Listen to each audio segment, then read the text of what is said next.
Hello, and welcome to another episode of the new Earth Architectress podcast. I am once again in a dreamy, magical location at the ancient city of Ephesus, broadcasting from my hotel room at our deluxe Ephesus retreat. And I have been leading a one-on-one VIP retreat for one of my incredible clients. And I want to share a bit about some of the breakthroughs that she's experiencing and the ahas and the transformations as a result of connecting with the ancient sites, the sacred sites, the Temple of Artemis, and the power place that is Ephesus. You know, it is so important for us women, especially, to be coming back to these sacred sites, to tune in to what the material that we are made of. And it's about a remembering of our primal creative powers.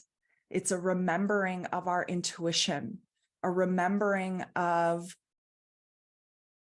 the forces of life that we were once so interconnected with, the elements, the heartbeat of Earth, of Mother Gaia, our connections to the stars, and the beauty that comes with all of that. So, you know, it's a bit challenging expressing in words the amazing beauty that I am witnessing, transformations that I'm witnessing with my client. And it's, you know, I'm seeing how swiftly she's able to come back into alignment and make swift decisions, receive answers to questions that she may have been, churning in her head for, a month, but coming to this power place and coming back to her true nature, she's able to receive the answer immediately. So this is about awakening that capacity within you to make swift project decisions, to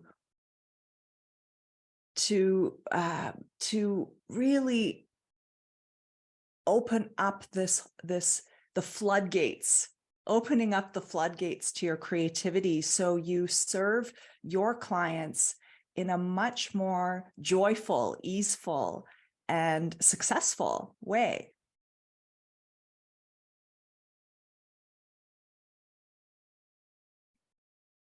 And, this is about bringing and bridging the spirit with matter, bridging the realms of the subtle realms, the realms of the nature spirits, the realms of the goddess, and all of our aspects, and weaving this into your design practice, bringing this knowledge back into the way you practice architecture and design.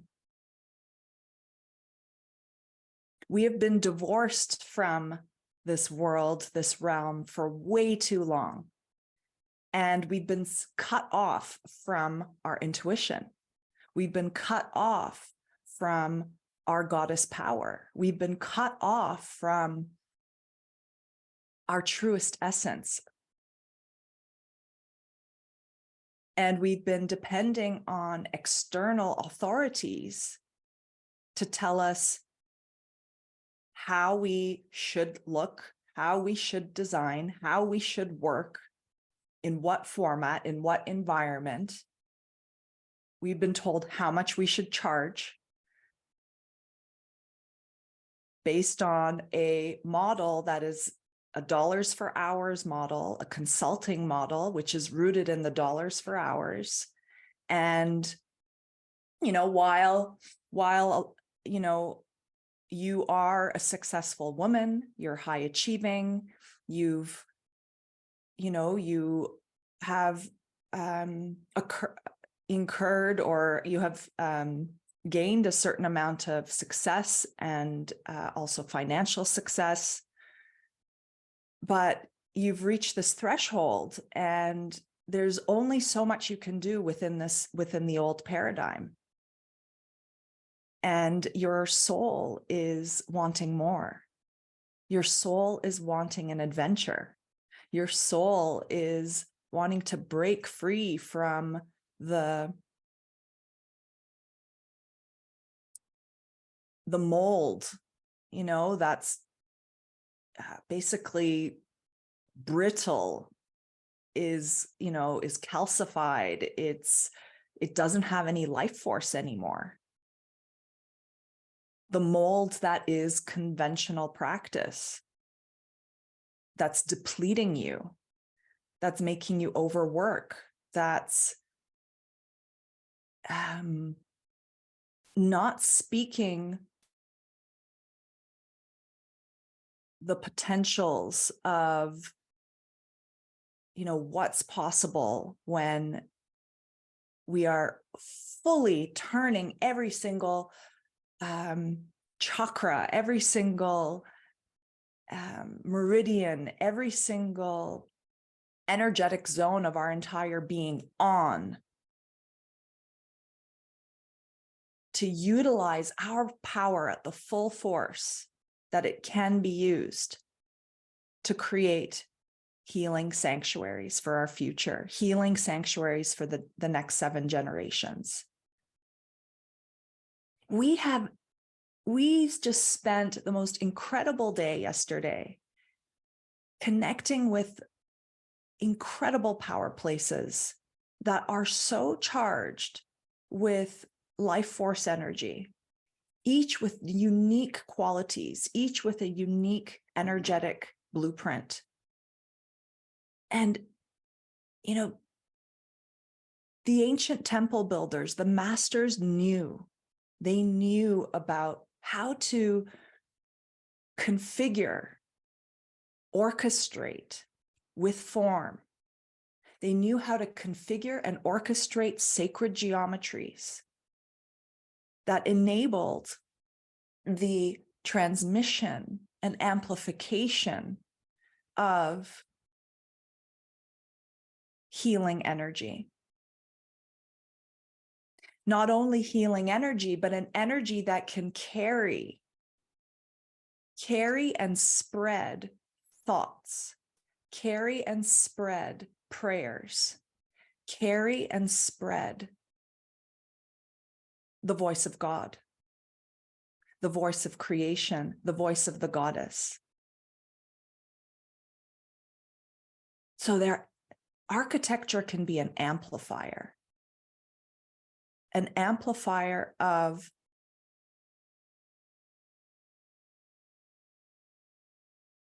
the sacred energetic life force,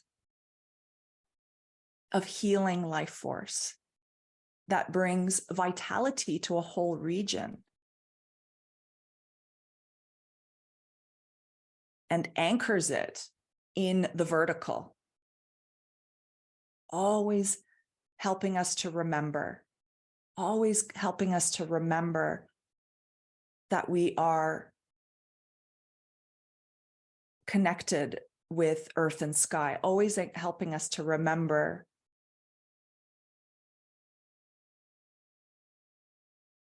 the great spirit within and our alignment with the cosmos and our alignment with Mother Gaia. So much of the architecture today is about serving the horizontal. And what I mean by that is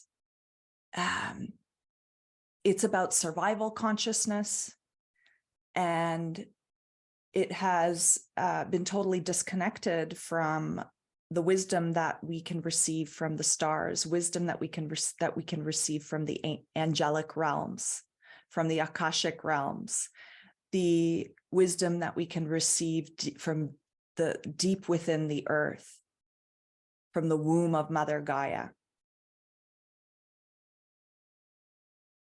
And it's like, okay, well, how can we do this? How can we apply our connection to source to the way we practice architecture? Well, women, it's certainly about breaking up how you work throughout the day. Are you working in front of the computer for hours upon hours, barely taking a break? Are you getting plenty of time to go out in nature, connecting with your body, connecting with your womb wisdom, connecting with the nature spirits, the elements? Do you get to travel as much as you would love?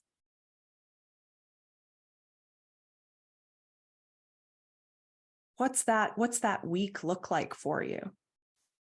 Because it's the first step, really, to start to nourish yourself first, so you can discover the abyss of creative juices that exist within you. So the architecture that we see now is very materialistic and, is void of this sacred balance that we once knew how to build.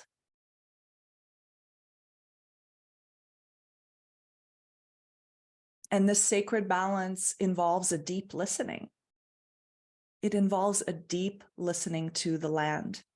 It involves a deep listening to the people who will use the building, who will use the garden. It involves a deep listening to the genus loci, the soul of the place, the spirit of the place. And it involves a deep listening to the unseen members of your team that are supporting you and supporting your client. In some previous episodes, I've talked about how I bring the nature spirits to the design table and ask them, connect with them to create the blueprint for the property that I'm working on with my client. And so I invite them and we work with them and we receive clues, we receive guidance, we receive suggestions from them, we receive visions from them. And this brings so much ease and flow to project planning. From the very first step of project design to, the conceptual design phase, all the way through design development and to permit drawings. It really opens the way for smooth project planning for my clients. So many of you are also, you see the destruction that's occurred on this planet through unconscious, greedy ways of building on the land. I was just in walking through a tiny house model the other day with my husband. And when you walk in, there's just this waft of toxic smells. Everything in that tiny house was synthetic. There was no real living material in that tiny house. And it just, you could just feel it. There's this kind of off buzzing feeling that is just so off-putting. And it's just a space that you definitely can't ground. And this is, tiny houses are often placed in locations that are rural, right? Places where you can't get the zoning to build a home. And they're often in beautiful locations in nature. And I'm like, well, what if we're not going to work with natural materials, right?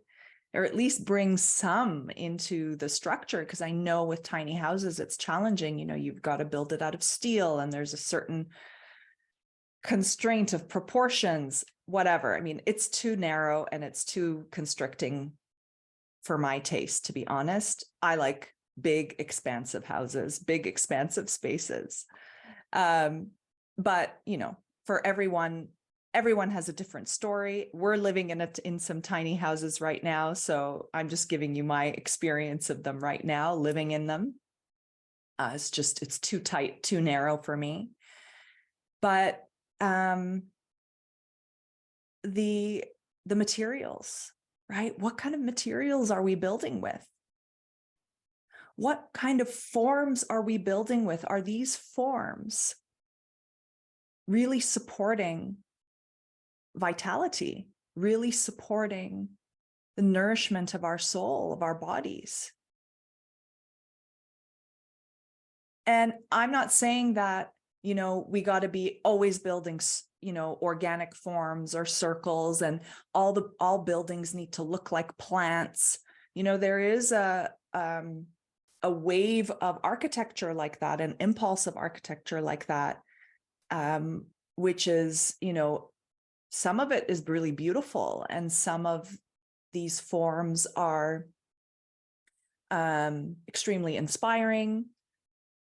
But you can tell that also because they're highly simulated in the digital realm, that they're missing the human element, or that they're trying to simulate structures of plants in the forms. And as a result of that, it's also missing the human element. So how can we bring architecture to this place where it's really expressing ourselves? Yes, plants are a part of us. Yes, the mineral kingdom is a part of us. Yes, the animal kingdom are a part of us. In fact, I don't want to quote or I want to make a reference to a Steiner lecture that I read many moons ago, and I'm hoping I'm getting this right. But the human existed before the plant, animal, and mineral kingdoms, and that all those kingdoms actually birthed out of the essence of the human being. Now, of course, way back then, in the primal beginnings, we didn't look like this. We weren't in this form. But throughout time, there was a certain evolution and development of the animals, of the mineral kingdom, of the plant kingdom. So I may not be getting this precise dead on, because there are so many nuances and details to this process. But in essence, we are at the center because of our advanced consciousness. And it is our responsibility to be the orchestrators of these kingdoms or queendoms.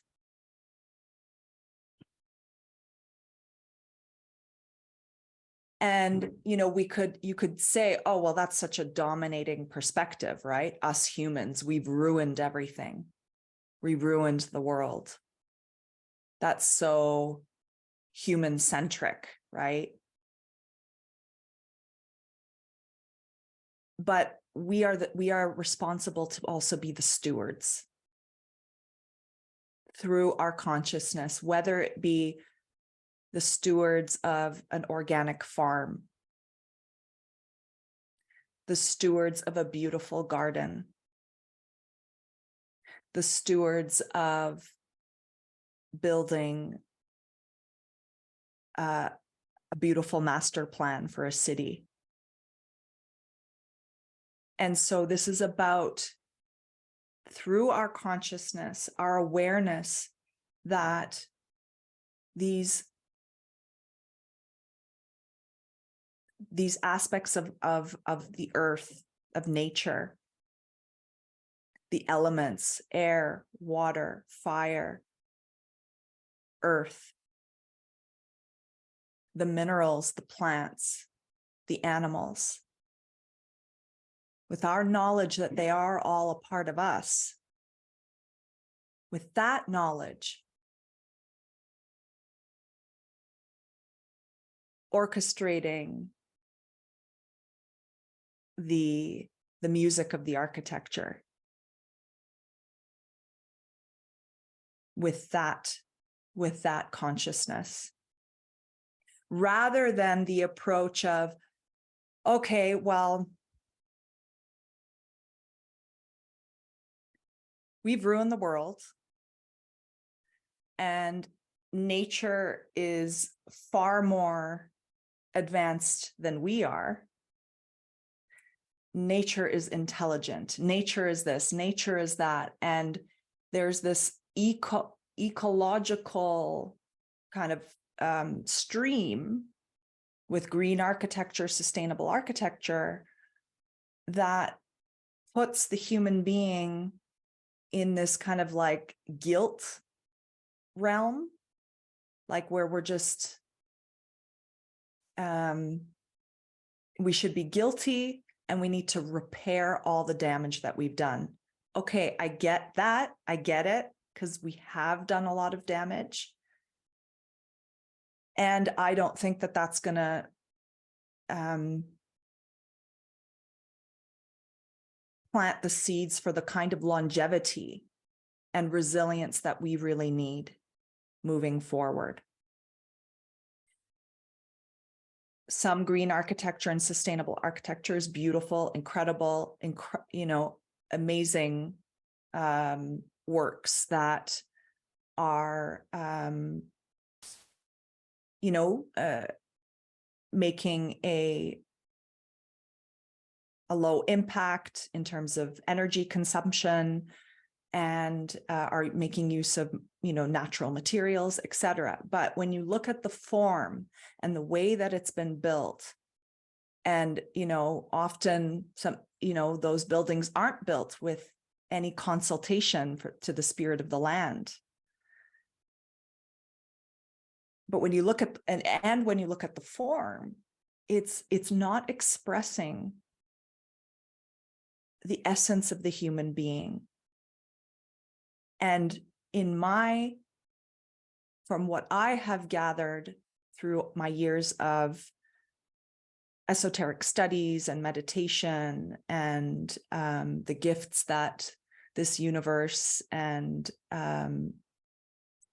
the subtle realms are giving me in these beautiful years of my life, and it will continue this learning process, discovery process, is that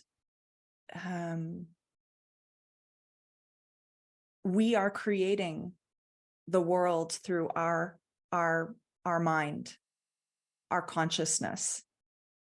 And human beings have so much power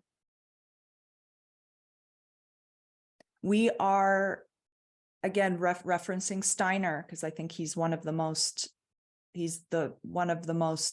specific, laser precise knowledge holders of spiritual wisdom, and he's brought it down to a science. That we actually, in the realm of Devahan, are designing the plants with the devas.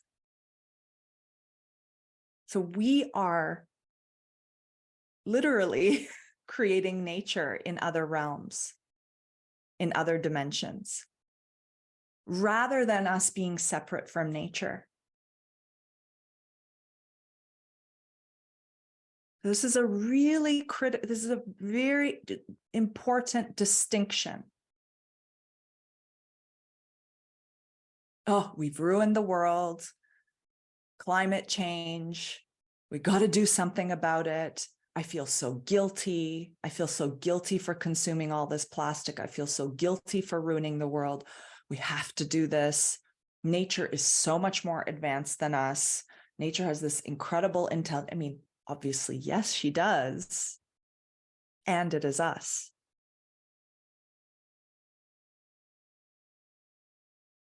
And it is us. We are co-creators. We are birthing nature in another realm. We are the great mother.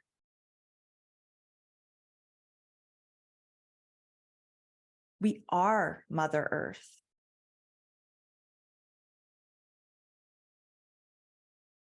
So this is the key, women. This is the key.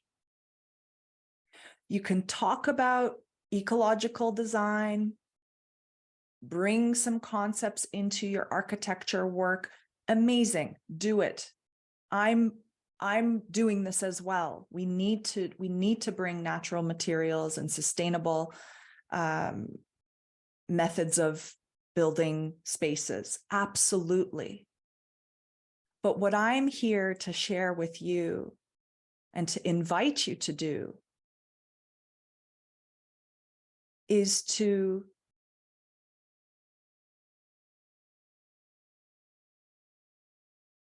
bring nature in. And as you bring nature in, you will see that she has always been in you, that you are nature. And it requires a certain walk. It requires a certain way of being in your relationships, in your work life, in your family life, in your lifestyle. I needed to shift a lot of things in my life to step into the creator being that I am now.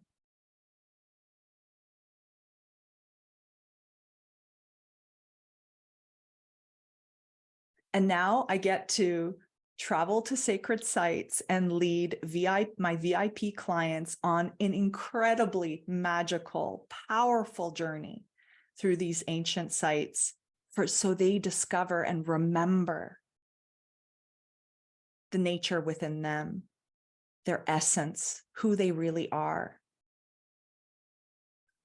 So that each drawing, each word, each presentation, each architectural project decision is just overflowing, squirting. That's the word I was hearing. Like juices are squirting out of every single act of creation. And it is expressing this deep, deep knowledge that we are the temple and that it's up to us to build her back together again.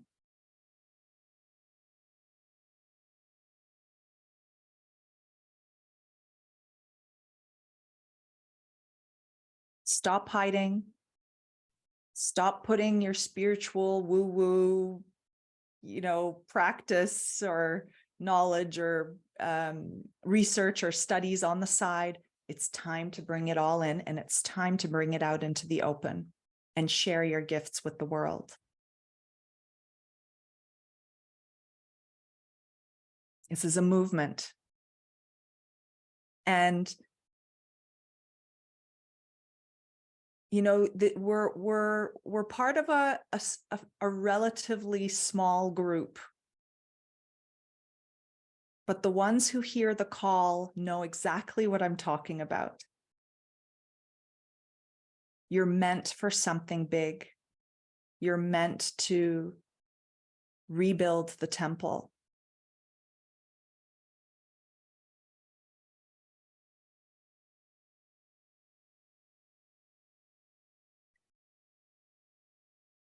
So women, I've got to go to the breakfast table now, and got to wrap up. I feel like I could just go on and on and on.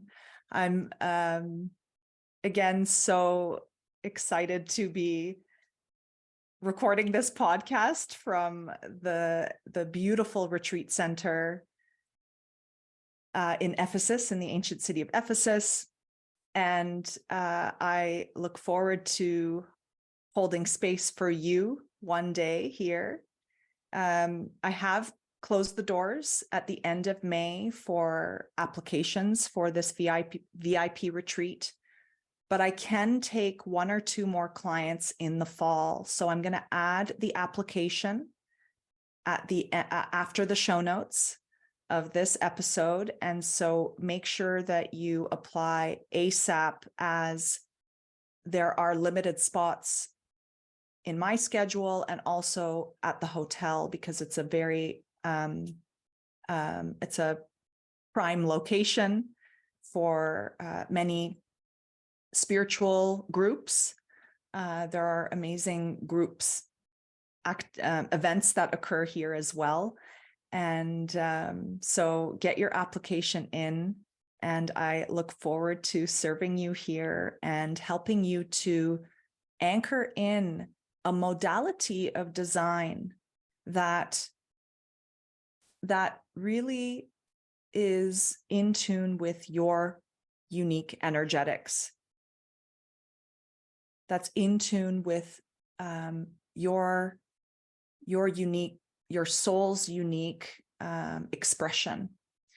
And I get so excited about supporting my clients to discover what's possible when you break the rules and relinquish the old forms of consulting and restructure your lifestyle while attracting amazing money and amazing clients that are aligned with your mission as well. So I look forward to serving you. You can fill out the application below. I also have a link to work with me one-on-one. I'm also accepting private clients. So send me an email through the contact form of the new Earth Architectress website, or if you're on my list, reply to any of the emails that come through, or contact me through social media. All right, I look forward to supporting you, and see you next time. Bye-bye.